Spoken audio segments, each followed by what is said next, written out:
I was recently tagged by Fishhead Salad to make a video about what grinds my gears. Fishhead Salad's topics were very good, so I recommend you check out his video if you haven't already. The link is provided in the description. To be honest, there's not a whole lot that pisses me off, so the topics I have decided to discuss might seem a little trivial.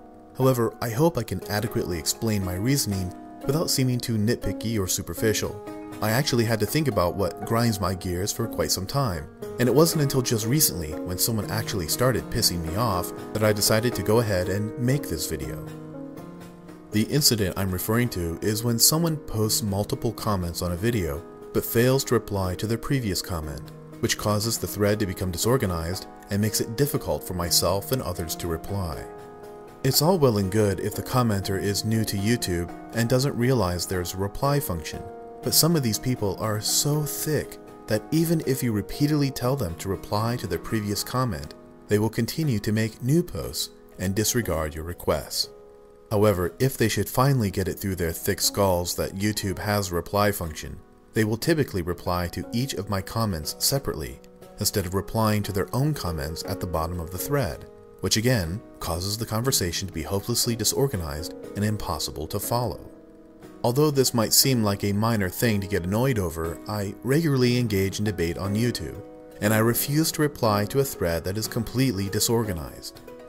Therefore, if anyone comments the way I have just described, please learn how to reply to the person you are addressing, and then for any additional posts after that, reply to your own comments.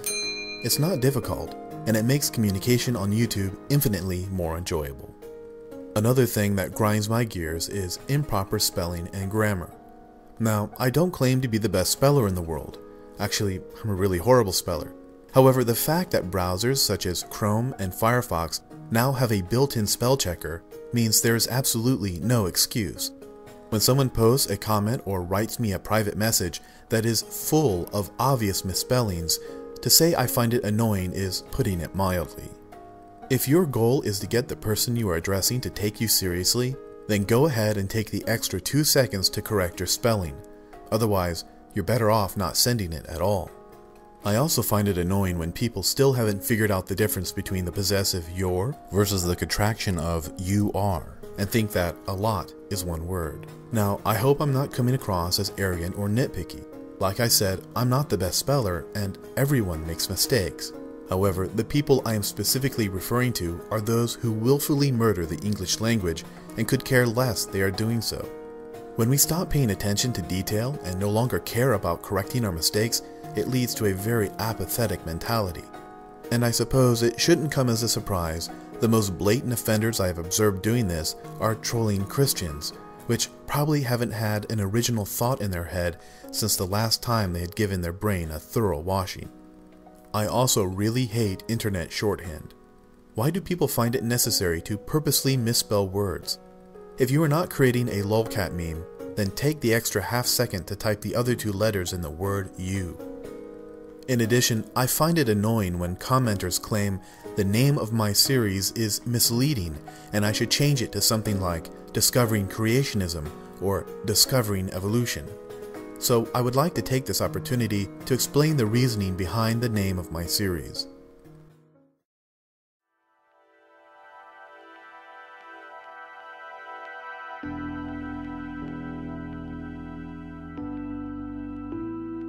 The title Discovering Religion is a play on words.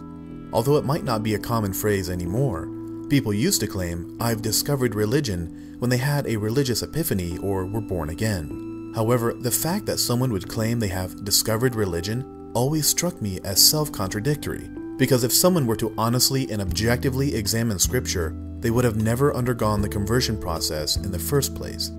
Therefore, this series is an effort to pick up where those who claim to have discovered religion left off, by contrasting religious mythology against scientific reality. Furthermore, the title Discovering Religion gives my series a wide breadth, for I am not restricted to covering only one topic, such as creationism or evolution, but rather I am free to discuss anything that has to do with religion's involvement in science, politics, philosophy, history, culture, and so on. The direction I can take my series is virtually limitless, and I intend to work on this project for a very long time. Keep in mind, I do not plan to discuss Christianity for the entirety of the series. However, this project was begun with a clear vision, and I intend to follow my original outline that I drafted over 10 years ago. I was initially inspired to begin writing down my thoughts about religious subjects during my first year in college, when I started learning about how the creationist understanding of reality was so opposed to the widely accepted facts of evolutionary science. In addition, I live in the United States, a country whose population overwhelmingly belongs to the Christian faith. As a result, I am subjected to and influenced by the pervasive religious imagery, religious propaganda, as well as Bible-based political ideologies that inundate me on a daily basis. Therefore, I feel it is most appropriate to thoroughly examine the teachings of the Bible, specifically the Old Testament, before moving on to explore the tenets of other religions. By undermining the fables contained in the Old Testament, in particular those of Genesis and Exodus, the other two Abrahamic faiths will come tumbling after. Something else that doesn't just grind my gears but fucking pisses me off to no end are the thank you speeches at award shows, where shallow celebrities thank God for their popularity.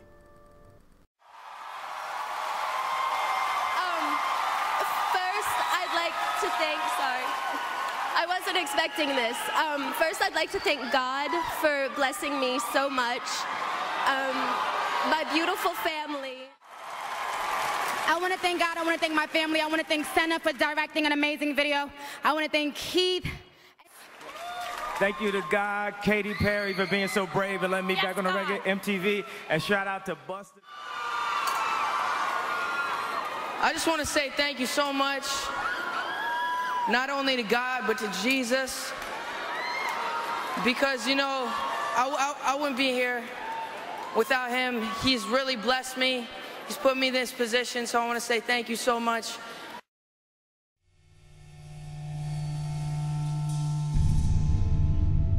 This makes me utterly disgusted, especially when 6 million children die of hunger every year. That's 16,438 children every single day.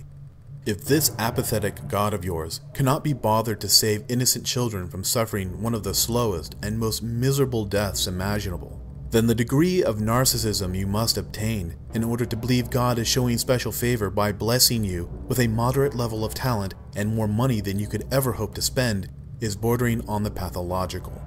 In fact, in the time it took Justin to make his little speech, over 9 children died.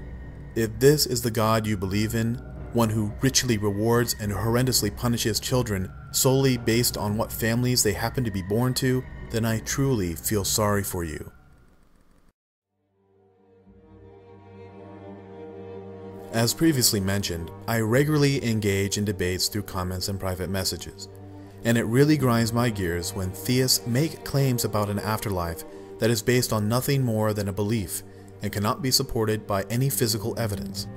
I guess you could say that's what every theist argument boils down to, but it just really grinds my gears when someone makes a claim like, "You must repent, or your soul will spend an eternity in hell."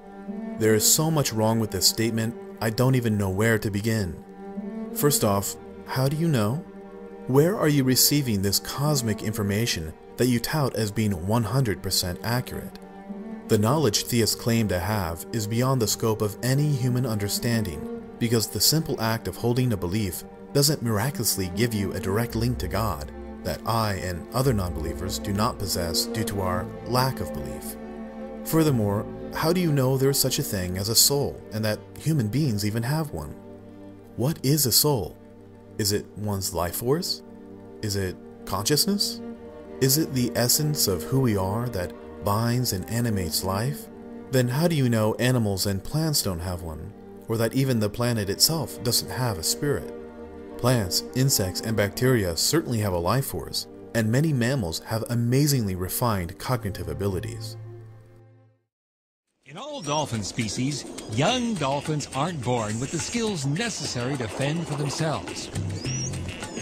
In fact, the mortality rate for dolphin calves is 50% in the first year.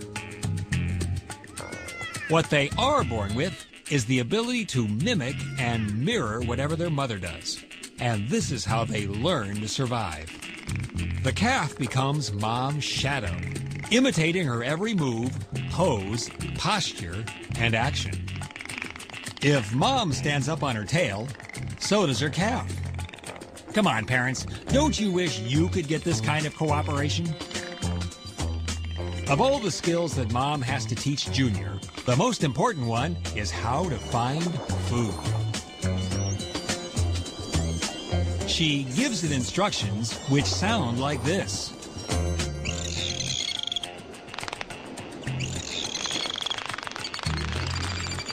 When fish hear her, they run for cover, burrowing themselves into the sand. The dolphins then utilize what's called echolocation, a kind of dolphin sonar system where their voice echoes back, giving them a clear idea of what fishy delights lie beneath the surface. As mom looks for food, her calf continues to mimic her every move. So tell me, how do you know animals don't have a spirit? Exactly where are you getting this information? But even if humans do have a soul, how do you know it's eternal and that after the body dies, the soul must go somewhere? Where does the life force of plants and animals go after they die? Many animals express a wide range of emotions. For instance, take man's best friend. Dogs can display such emotions as anger, fear, jealousy, affection, lust, loyalty, and many more. Animals can certainly suffer and feel joy. They can even express such traits as compassion as well as altruism. Argentina's latest national hero isn't a Maradona-like figure scoring at will on the soccer pitch. It's a dog named China. Police think China may have heard the cries of a newborn baby boy abandoned by his 14-year-old mother after birth, and with 6 pups of her own, the canine's motherly instincts kicked in. China somehow managed to drag or carry the newborn over near her own pups, and when a neighbour of the human persuasion heard the baby's cries, they went to investigate. Now locals call him the miracle baby and China a hero. She took it like a puppy and preserved it. The doctors told us if she hadn't done this, the baby would have died. Despite a few cuts and bruises, doctors at the Melchor Romero Hospital say the baby boy is in good shape. As the national media descended on her little town to meet the canine hero, China preferred to stay behind the scenes, anxiously protecting her own babies, still under the watchful eye of their mother. Rosemary Church, CNN, Atlanta. This is truly amazing. Here's a dog who's been hit by a car trying to cross the road. There he is trying to cross the road, and he gets hit and is now just lying in the middle of this busy highway, and a second dog spots him and tries to get over to him. Now, here's the first dog again being hit. He's lying there in the middle of the road, busy time of the highway, and here comes the second dog, who grabs him not with his teeth, but actually gets him with his paws around his neck and drags him in the middle of all this traffic off the road to safety, little by little, inch by inch. Finally, some workers spot the dogs and come over and help them. And by the way, the injured dog lived.